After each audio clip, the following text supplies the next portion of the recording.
easier than an actual dryer. The actual dryers with that metal basket that are really interior are kind of scary for a lot of dogs at first. It's much easier to start with, I found. And then we move into the dryer later.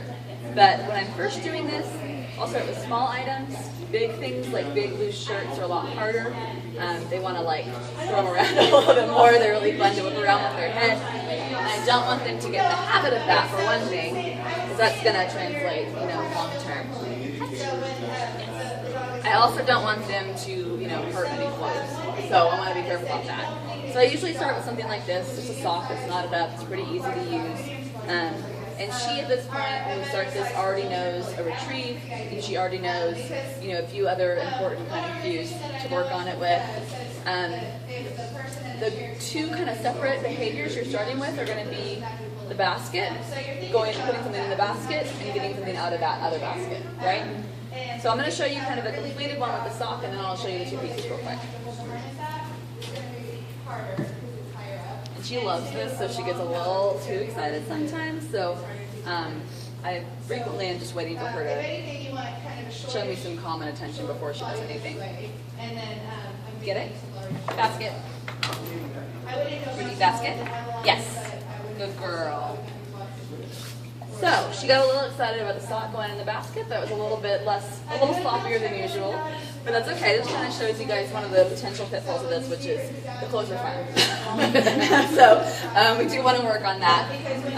And she's already done this once, so she's very excited. She knows what we're doing. So the two separate cues here.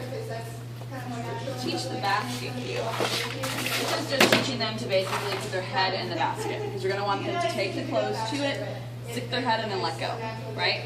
So I usually start with like a piece of duct tape that she's already learned to target to, and I put it on the bottom of the basket. So I'm having her basically go to target the inside of the basket. And then I start giving a cue to it. Ruby, basket? Yes. So the goal is that she eventually learns that basket means come put your head in here. Good girl. Good girl, you heard me say it again, didn't you? Okay. So that's the basket side of it. And then the get it side of it, you can use an item they're already used to for retrieve. So if they're really good at retrieving dumbbells, you can use a dumbbell. That's fine. And put it in this basket, have them get it out of there, start it towards the front so it's easy, set them up for success, don't make it too hard. Once they get the idea, you can start using other objects they may have already retrieved out of the basket. It's usually easier.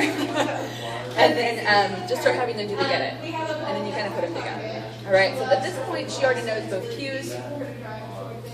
She had a little trouble when I first started teaching this one about getting things and actually pulling them out of the basket. She was a little uncertain. So I also used a tug tie at the beginning, and I would just kind of hang it off the edge. Tug. Yeah, good girl.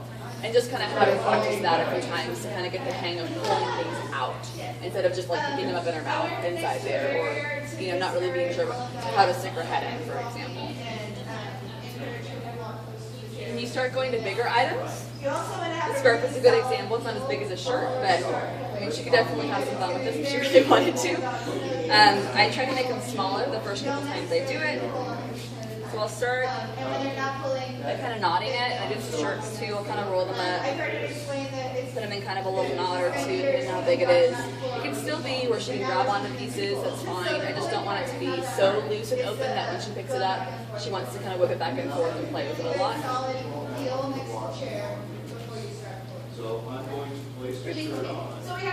Get it? Basket. Basket. Yes, good girl. So it's a little harder too because it is loose to get it all the way in.